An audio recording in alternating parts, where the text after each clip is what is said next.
Serampore BJP অফিসে BJP সভাপতির ঘরে তালা ঝুলানো বিজেপি কর্মীরা। যোগ্য লোকেদের বাদ দিয়ে এক প্রকার অযোগ্য লোকেদের কমিটিতে প্রাধান্য দেওয়ার অভিযোগ উঠল সেখানে। বিজেপি সভাপতির ঘরে তালা মারল কর্মীরাই। শ্রীরামপুর সাংগঠনিক জেলা বিজেপি কার্যালয়ে বিক্ষোভ দলেরই কর্মীদের। শুক্রবার শ্রীরামপুর পৌরসভার 8 নম্বর ওয়ার্ডের KM শাহ স্ট্রিটে 3 তলা ভবনে রয়েছে শ্রীরামপুরের সাংগঠনিক জেলা বিজেপির সভাপতি মোহন আদকের ঘর। সেই ঘরেই তালা ঝুলিয়ে দিল বিজেপি দলেরই একাংশ কর্মীরা। বিক্ষুব্ধ বিজেপি কর্মীদের অভিযোগ, যারা পুরানো কর্মী তাদের কাজ করার অভিজ্ঞতা রয়েছে সেখানে, মাঠে ময়দানে নেমে কাজ করে তাদেরকে সরিয়ে রেখে যারা জেলা সভাপতির কাছে লোক তাদেরকে বিভিন্ন পদ পাইয়ে দেওয়া হচ্ছে। মোহন আদক তিনি দলের অযোগ্য সভাপতি এমনটাই তুলে ধরলেন তারা। লোকসভা নির্বাচনে কবির শঙ্কর বোস কে প্রার্থী করা হয়েছিল, তাকেও কোনো কমিটিতে রাখেননি সভাপতি, তাই আমরা চাই সভাপতি বদল হোক। জেলা সভাপতি মোহন আদক জানিয়েছেন, আমাদের নির্বাচন প্রক্রিয়া চলছে আর তাতে জেলা সভাপতির কোনো রকম ভূমিকাই নেই। ডিস্ট্রিক্ট রিটার্নিং অফিসার এবং মন্ডল রিটার্নিং অফিসার তারা বিষয়টি দেখছে। আমরা যদি সংঘবদ্ধ না থাকতাম তাহলে ৭৪,০০০ সদস্য সংগ্রহ করতে পারতাম না। কারা বিক্ষোভ দেখিয়েছে, তালা মেরেছে আমি জানি না, তবে তারা বিজেপির কেউ নয়, কারণ বিজেপি হলো শৃঙ্খলা পরায়ণ দল। Bureau report, Bengal news express. পাওয়া যায় না, ডাকলে তো কাউকে পাওয়াই যায় না। যতগুলো বুথ কমিটি আমার নিজের চোখে দেখা এর আগে জমা পড়েছে, অধিকাংশ বুথ কমিটি কিন্তু ফলস। হয়তো খুব জোর বুথ প্রেসিডেন্টটাকে কোনো রকম একটা নাম দেওয়া হচ্ছে, কিন্তু বাদবাকি তার কমিটি বলে কিচ্ছু নেই। 21-এ আমি নিজে কাজ করেছি, আমার বুথে আমি একা কাজ করেছি। বারবার জিজ্ঞেস করার পরেও আমাদেরকে মিসগাইড করা হয়েছে, আমাদের সঠিকভাবে বোঝানো হয়নি, বলাও হয়নি। কিন্তু এখন দেখছি এইভাবেই চলতে থাকছে। তারা কখনোই মাটির সংগঠন কেউ করছেন না, শুধু চেয়ারের লোক ধরলে আমরা কখনো আমার তালা আমি আমার মারো না মারো, অসুবিধা তোমাদের তাহলে ভিডিও করো, তুমি আমার তালাটা আমাদের মারতে দেবে তো? ঠিক আছে, তোমার যা খুশি করো না। দরকার আছে করুন করুন, চলে যাচ্ছি তালা মারা, আমার তালা মারা আছে যে এবার আপনারা যা ইচ্ছে করুন। মা তালা বড় পদ দিয়ে তালা মেরে। ভারত মাতা কি জয়, ভারত মাতা কি জয়। এই ক্ষেত্রে মারা হচ্ছে। দেখুন, বিজেপি ভারতবর্ষের 1 নম্বর দল। বিজেপি সমস্ত স্টেটে কাজ করছে। বিজেপি সর্ববৃহৎ দল। বিজেপির এখানে কোনো গোষ্ঠীদ্বন্দ্ব নেই। এখানে যেটার জন্য আমরা আন্দোলন বা বলুন আবেদন যা করতে এসেছি, এটার মূল কারণ হচ্ছে শ্রীরামপুর সাংগঠনিক জেলার যে এই আমাদের যে সভাপতি এখন বর্তমানে আছেন, উনি বিগত লোকসভা থেকে আজকে যখন যা কর্মসূচি হয়, মুষ্টিমেয় ওনার আশেপাশের কয়েকজন ধান্দাবাজ লবিবাজ লোকদেরকে নিয়ে উনি সমস্ত কার্যক্রম পরিচালনা করেন। আমাদের এই শ্রীরামপুর সাংগঠনিক জেলার বিগত যে জেনারেল সেক্রেটারি ছিলেন অমানিশ আয়ার, আজকে উনি শ্রীরামপুর সাংগঠনিক জেলা বছরে যা না কার্যক্রম করেন তার থেকে বেশি কার্যক্রম এবং 200-র অধিক একটা রক্তদান শিবিরে মেডিকেল হসপিটাল থেকে আমাদের শ্রমজীবী হসপিটাল দুটো ব্লাড ব্যাঙ্কে একসাথে নিয়ে এসে 200-র অধিক রক্তদান শিবির একদিনে করেছে, যেটা জেলা কোনোদিন করতে পারে না।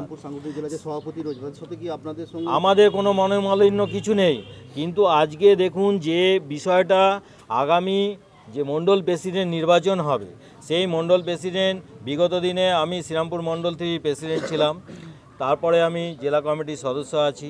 কিন্তু যে নিয়ম বহির্ভূত কাজ করছে, যেখানে আমাদের বর্তমানে যে সমস্ত অ্যাক্টিভ মেম্বারশিপ যারা 50টা 100টা করে মেম্বারশিপ করেছে, সেই ধরনের ছেলেদের কোনো মতামত না নিয়ে প্রত্যেকটা মণ্ডলে তাদের পছন্দের মণ্ডল প্রেসিডেন্টের নাম পাঠাচ্ছে। এটা শ্রীরামপুর সাংগঠনিক জেলার যে মাথায় আছেন ওনার নেতৃত্বে হচ্ছে। আমরা এটা মানছি না, কারণ আগামী 26-এর ইলেকশন বেশি দেরি নেই। আজকে আমাদের রাজ্যকে এটা জানানোর আছে আমাদের, যে আজকে যদি এরকমভাবে ভাওতা এবং ফলস বুথ প্রেসিডেন্ট, ফলস মণ্ডল প্রেসিডেন্ট, ফল শক্তিকেন্দ্র প্রমুখ করে নাম পাঠিয়ে দেবে।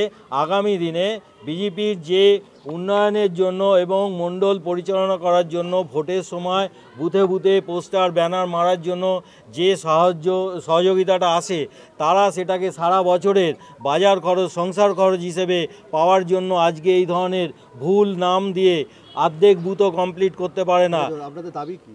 আমাদের দাবি, যত আমাদের অ্যাক্টিভ মেম্বার হয়েছে এবং যেগুলো বসে যাওয়া পুরনো কর্মী থেকে বর্তমান যারা কাজের মানুষ, তাদেরকে নিয়ে সবাইকে একসাথে করে মতামত নিয়ে একটা সংগঠনকে শক্তিশালী করা হোক, যাতে আগামী 26-এ আমরা লড়াইটা মুখের ওপর দিতে পারি। লড়াইয়ের জায়গায় বিজেপি আছে, কিন্তু নিজেদের মধ্যে বাছাবাছি করে এক শ্রেণীর লোককে বাইরে বার করে রেখে দিচ্ছে, যার জন্য আমরা দলের রেজাল্টটা তুলে ধরতে পারছি না। আমার নাম অসীম সাহা, শ্রীরামপুর মণ্ডল 3 প্রাক্তন প্রেসিডেন্ট। কি আপনাদের কি দাবি? আমাদের মূল দাবি হচ্ছে শ্রীরামপুর সাংগঠনিক জেলা যেভাবে ওরা প্রক্রিয়া করে মণ্ডল প্রেসিডেন্ট নির্বাচিত করছে অন্ধকারের মধ্যে, আমরা চাই এটা স্বচ্ছভাবে একটা পরিষ্কারভাবে যেন মণ্ডল প্রেসিডেন্টটা নির্বাচিত হয়। এইটাই আমাদের মূল লক্ষ্য। কাজের লোককে না ডেকে অকাজের লোকগুলোকে মণ্ডল প্রেসিডেন্ট করা, যারা অ্যাক্টিভ মেম্বার হয়নি এবং যাদের বয়স লুকিয়ে মণ্ডল প্রেসিডেন্টের নাম নির্বাচিত করা হচ্ছে, তাদের বিরুদ্ধে আমাদের হচ্ছে আজকেই প্রতিবাদ। সেই জন্য আমরা আজকে এসেছি। আমার নাম চন্দন রায়, আমি শ্রীরামপুর মণ্ডল 1-এর প্রেসিডেন্ট, প্রাক্তন প্রেসিডেন্ট। আপনাদের এই বিক্ষোভ হলো? আজকে আমাদের যে বিষয় বিক্ষোভ সেটা হলো সমস্ত পশ্চিমবাংলা জুড়ে আমাদের যে মণ্ডল সভাপতি, জেলা সভাপতি এবং আরও যে বুথ স্তরের যে সমস্ত সভাপতি নির্বাচন করা হচ্ছে তা সম্পূর্ণ অনৈতিক এবং সমস্ত কাছের মানুষদেরকে, পছন্দের মানুষদেরকে ঠিক এতদিন ধরে এনারা ঠিক যেটা করে এসেছেন, যে কাজের মানুষ যারা পুরনো কার্যকর্তা, যাদের কাজ করার অভিজ্ঞতা আছে, যাদের ময়দানে নেমে ফাইট করার যাদের ক্ষমতা আছে, সেই সব মানুষদেরকে সরিয়ে দিয়ে যত কাছের অযোগ্য মানুষদেরকে নিয়ে বিভিন্ন রকমের কমিটি তৈরি করা হচ্ছে।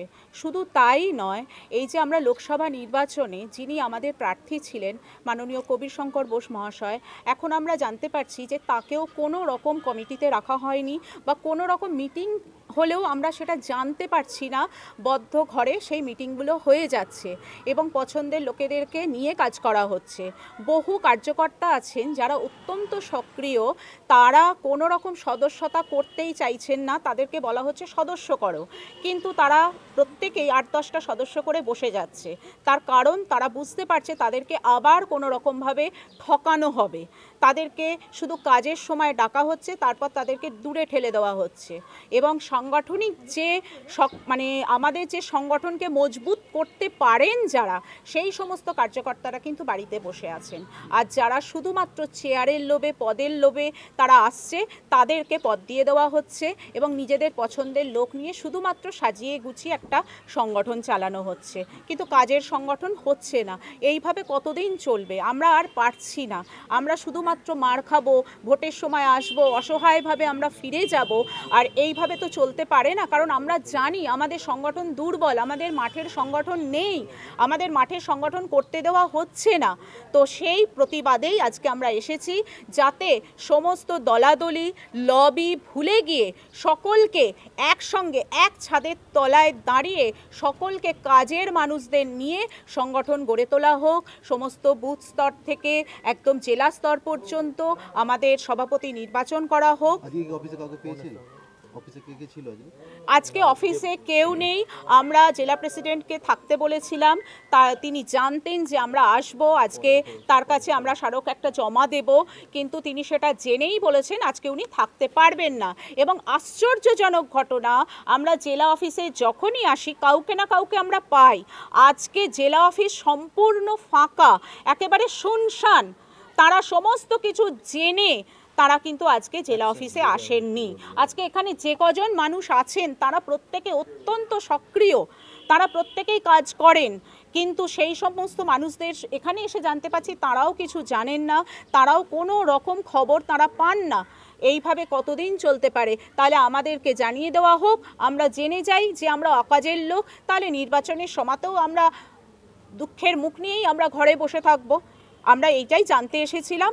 আজকে আর এটাই আমাদের বক্তব্য যে এইভাবে দল চলতে পারে না। দলকে সক্রিয় করতে গেলে, মজবুত করতে গেলে সকলকে নিয়ে চলা হোক। কোনো লবি এই মুহূর্তে আমরা আর দেখতে চাইছি না। দেখা গেল একদম সভাপতির ঘরে তালা মেরে দেওয়া হলো, বিষয়টা কি? বিষয়টা হচ্ছে হ্যাঁ, সভাপতির ঘরে এই কারণেই তালা মারা হলো, যিনি আমাদের জেলা প্রেসিডেন্ট আছেন আজ পর্যন্ত আমরা তার থেকে কোনো রকম নিরপেক্ষ বিচার আমরা তার থেকে পাইনি। প্রত্যেকবারেই দেখেছি তিনি পক্ষপাতিত্ব করে চলেছেন। তিনি কোনো সময়তেই কারোর অভিযোগ তিনি কানে শোনেনও না, আর তিনি সেইভাবে কোনো পদক্ষেপও করেন না। আমরা নিজেরা ভুক্তভোগী। আমরা লোকসভার ইলেকশনের সময় আমরা যখন বারে বারে তার থেকে বিভিন্ন রকমের পথসভা থেকে শুরু করে বিভিন্ন নির্বাচনী যে সমস্ত জিনিসগুলো আমরা তার থেকে চেয়েছিলাম, সেই সহযোগিতা আমরা তার থেকে পাইনি। তিনি বারে বারেই আমাদেরকে ফিরিয়ে দিয়েছেন, তিনি বুঝিয়ে দিয়েছেন যে তিনি একটা নির্দিষ্ট লবি থেকেই বিলং করেন। তো সেই কারণে তার প্রয়োজন আমরা আর এই জেলায় অনুভব করছি না, সেই কারণেই আমরা জেলায় তালা মেরে দিয়েছি। আমার নাম সুমিতা পাত্র, চাপদানি, মণ্ডল 4।